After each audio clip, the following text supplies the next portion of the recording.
from our good friends over at Vice. These people are testing drugs so you don't have to, from, I guess, a series that they have called Free Drugs. It's only 8 minutes long, but I only want to talk about a minute or so of it because it's just so incredibly dark. And again, the framing here is absolutely horrendous. Drug testing services can tell you the purity of your drugs and if they are what they appear to be or if they contain something else, including the synthetic opioid fentanyl, which is behind so many overdose deaths. These services, which test drugs like MDMA, heroin, cocaine, crystal meth, LSD, are popping up at music festivals, at safe drug consumption sites, and even with take-home testing strips. I'm in Vancouver, ground zero for Canada's opioid crisis, where there's a drug checking facility that's open 7 days a week. Members of the public can drop off their drugs and get a test result for free. I'm also going to talk to a street dealer who tests her drugs to find out more about how she's keeping her customers safe. So she's going to talk to a street dealer she's going to talk to a street dealer that tests the drugs before she sells them on the streets.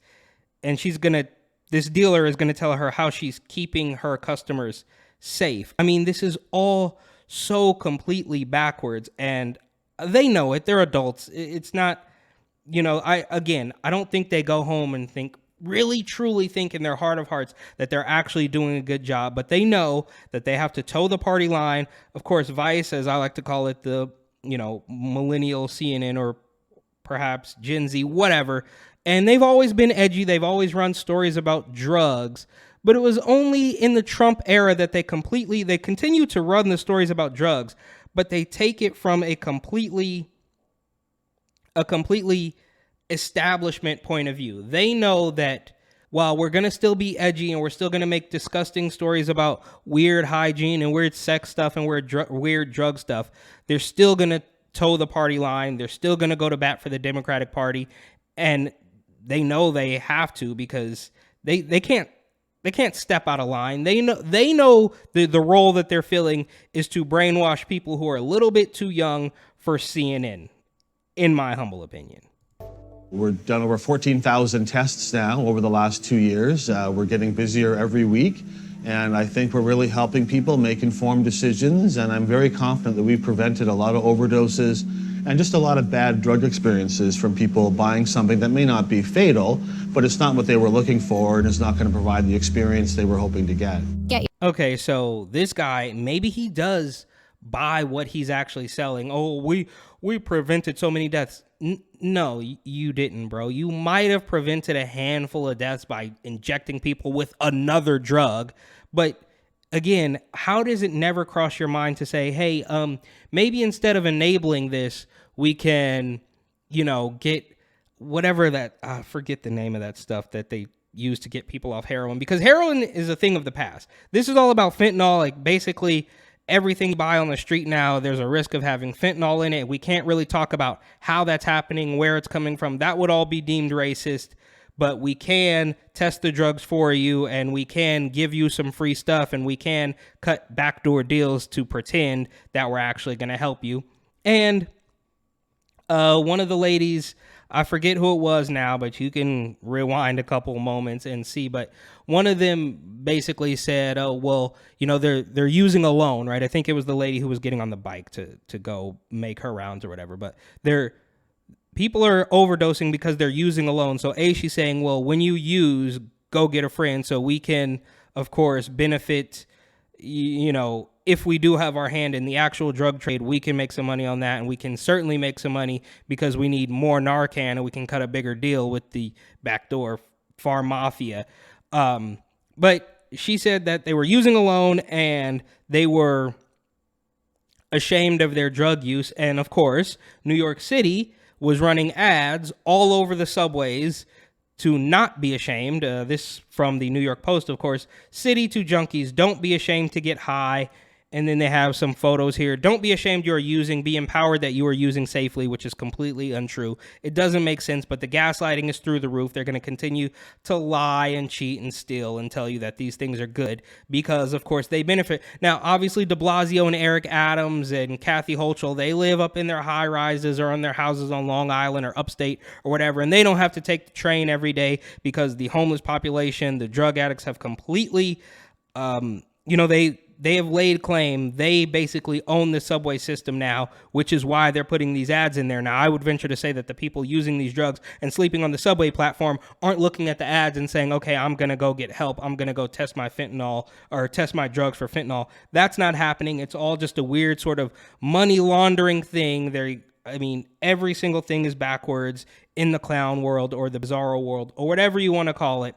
But moving on here, I mentioned that the Vancouver, BC story reminded me very much of San Francisco, an area that I know well, and I want to take a look at some clips from that story and see, of course you'll see the similarities, but you'll also see, most importantly, the underlying issue as to why they're never going to really fix this, because if anything gets fixed, the money well will certainly run dry. It's good in the sense that they provide services, and the services are directly available to you when you're there. Even some of those now looking for help express similar concerns to us. Patrick is from Calaveras County. He's been in San Francisco for about 3 weeks. You get stuck at the linkage center because there's drugs and you want to do the drugs, and so you'll sit there and do drugs all day, and you don't, you procrastinate, and you postpone.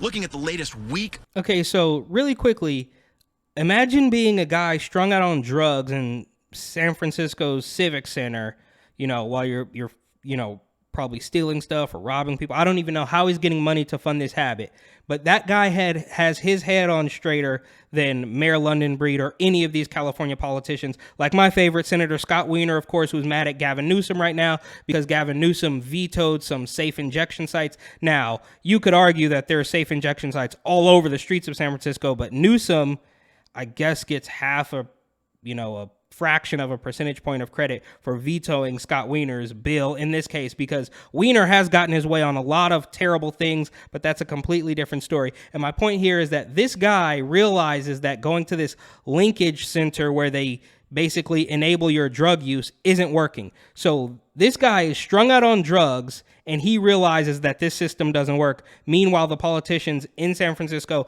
and other cities across the country, and apparently the world now, or at least America's hat up in Canada, they're still pretending that this works while a guy strung out on drugs knows it doesn't work and they do it anyways. Of numbers, there were nearly 2,700 visits, but only 144 referrals for service. A referral means a guest was informed of how to get help, but there's no way of knowing if they followed through and connected to that help. And of those referrals, 9 were for substance abuse treatment. In the same week, 4 visitors had overdoses reversed on site. Well, at the end of the day, it's not about quantity, it's about quality. It's about trying to help those people out of addiction and stay out of addiction. No, it's not. You're not doing that at all. You're literally enabling them to use drugs every single day, and then you're going on television and saying, we're trying to get them out of addiction. No, if you were trying to get them out of addiction, you would say, here is a free pass for NA, and you got to stay clean, and here's some methadone or something. And we will check up on you once a week or twice a week or whatever it is. You don't hand out free needles in the Tenderloin and let them set up their little tent cities where they can shoot up unbothered and then say, we're trying to help them out of addiction, because it's just not true. And that's a process. So people may want us to do numbers and large numbers like it's some sort of factory, but these are people. These are people with complicated problems in their lives. But the mayor has promised to push harder on troublesome street behavior of all kinds, and that push is said to be coming. In the future, I think, and we will need to have our law enforcement partners more involved. Which brings us to... And you can hear this woman, I don't know who she is, but she doesn't want to say that they need more cops because she knows that's not going to fly in San Francisco, but she knows that's the only way anything's going to get done. But it begs the question, how did it get this bad? This has been happening. I grew up in the area. It's been going on for decades, but it's only gotten worse every single year. I've seen, you know, the Soma area, Civic Center, Tenderloin, all of that stuff. And I can only assume, as bad as it was when I lived there a while ago, it's only gotten worse. And she, you know, is walking on eggshells. Oh, we need law enforcement. Oh, well, you know, she doesn't really want to say it, but she knows that's exactly what they need. And unfortunately, nothing's going to get done. London Breed is going to talk a good game. She's not going to do anything. They just got rid of the, you know, the far left son of terrorist district attorney. The new woman is super woke too. She's not going to do anything. Nobody's going to do anything about it. They're going to let it devolve into absolutely nothing until maybe the property values go completely down and then some bigwig is going to come in and buy it. That's just a tinfoil hat conspiracy of my own, but let's continue. New law enforcement and a whole new set of questions. For starters, what is being done about that notorious open-air drug market? There's a lot of good people here, but they don't come out because of you know, what's here. A lot of drug activity, drug sales. Neighbors say it keeps a lot of people inside, and it's one area where the mayor admits the city is struggling and needs help. Open-air dealing is not new to the Tenderloin, but a lot of longtime residents will tell you the problem has exploded in recent years. Wilson Walker continues our coverage with the drug dealers on the move. Well, yesterday when I was dropping her off to school, This is actually my favorite part of the entire clip. Handoran asked me, did I want to buy drugs? And I said, I don't do it. Make you mad? It made me upset. It made me real upset because what makes you ask me that question with my daughter? What make you think I take drugs? Because I'm black and my color of my skin? Yeah, okay, so she knows what's up. She got the memo. She knows that she can use the race card for anything. It's not because you're missing your teeth and you're wearing a sideways wig. It's because you're black that this guy asked you if you want to buy drugs. It has nothing to do with anything else. Now, I would venture to say, and this is just my theory, you know, knowing the area, is that she's probably trying to get clean. She's probably trying to take care of her daughter, send her to school, and kudos to her for that. But I would venture to say that this woman was probably using less than a year ago, and that drug dealer doesn't know that she's trying to get clean. And even if he did, his job is to sell the drugs. So she's trying to make it seem like the drug dealer who I spoke to 6 months ago wants to sell me drugs just because I'm black, even though I'm missing all of my bottom teeth and I'm wearing a sideways wig, because she knows that racism cures all. For many, it is the main source of anger and frustration, the sheer amount of drugs being sold and used across a sprawling open-air drug scene that covers much of the Tenderloin and neighboring south of Market. The demand needs to be met by supply, you know. And you're like, what are all those guys doing out there? Well, you know, they're out just, you know, some are doing drugs, some are selling them, some are buying, and it's just constant. And San Francisco is on a way higher level than, you know, anywhere that I'd ever been. So this guy knows he's a junkie. Clearly he's been traveling around, and San Francisco is on a higher level than anywhere he's ever been. And that's saying a lot, because he's probably, I don't know this guy, but he's probably been in Seattle or Portland or maybe New York or somewhere, possibly in New Mexico. Who knows? But San Francisco takes the cake. You could, if you worked at the Fed building, you could look outside your window and say, I can go downstairs and get anything I want right now. And then after 6 o'clock, there's a guy party down out there. The federal building is one notorious corner. Another is right across the street from the federal courthouse.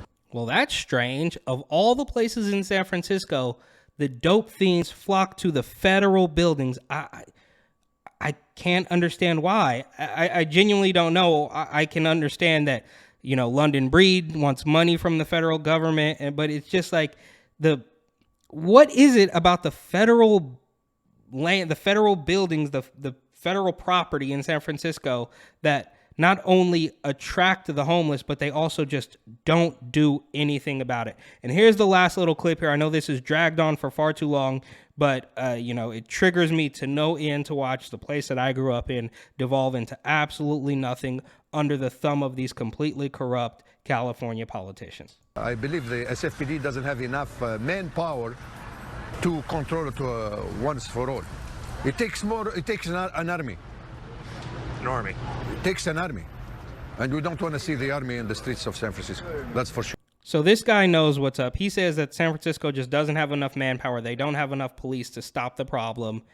And it's how did it get this bad? You could have tried to put a stop to this every single time it happened, but it just got overrun to the point where, whoa, we need an army basically to stop these people. Now they've completely taken over, fairly similar to how the homeless people have taken over the subway system in New York. And this guy knows that, and he's now walking on eggshells like the other lady who says, well, we kind of need some help from law enforcement. He knows what's actually going on.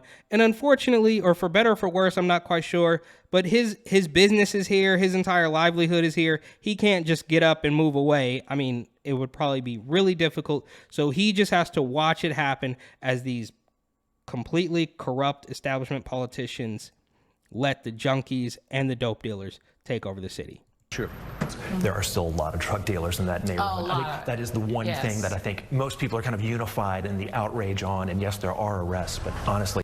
Okay, so before we get to this last little bit here, if she is admitting that there's a lot of drug dealers in that neighborhood, you know it's bad because these people will deny and, obfuscate and never take any responsibility for anything. So if she is admitting that this is a problem, you'd have to extrapolate that, 2, 3, 4 times. It's far worse than she's even willing to let on, but you know that it's bad if she's willing to admit it. And you'll never guess what her solution is. The numbers are incredible. How do you put a dent in that kind of drug market? Well, part of putting a dent in it is just we can't handle this on our own on the local level. We need assistance from, the state and the federal government, whether it's financial resources, whether it's incentives for adding additional officers, or if it's providing support from the feds to help crack down on, what we know is very much problematic. Oh, surprise, surprise. London Breed says that she needs more support from the federal government. Now, keep in mind, this woman, it was only, a year or so ago, maybe less. I can't remember. Go ahead and fact check me on this. But she paid nearly $25,000 in fines for ethics violations, dating back a decade. So she's completely corrupt. Somehow she flies under the radar. She doesn't get quite as much attention as say de Blasio used to get, or even Eric Adams is getting now. But she's completely and totally corrupt. And it is just so plainly obvious that her only solution is to get more federal funding. It's the same thing that we see with Senator Scott Wiener, who says, well, we just need more federal funding for the POX response team. Every single thing, the answer to every single one of their problems is more federal funding. And I can pretty much guarantee you that if they get their way and they get more federal funding from the Biden administration or FEMA or whoever it is they're actually looking to get this money from, that money will never in a million years make it to the people that they claim to want to help so badly.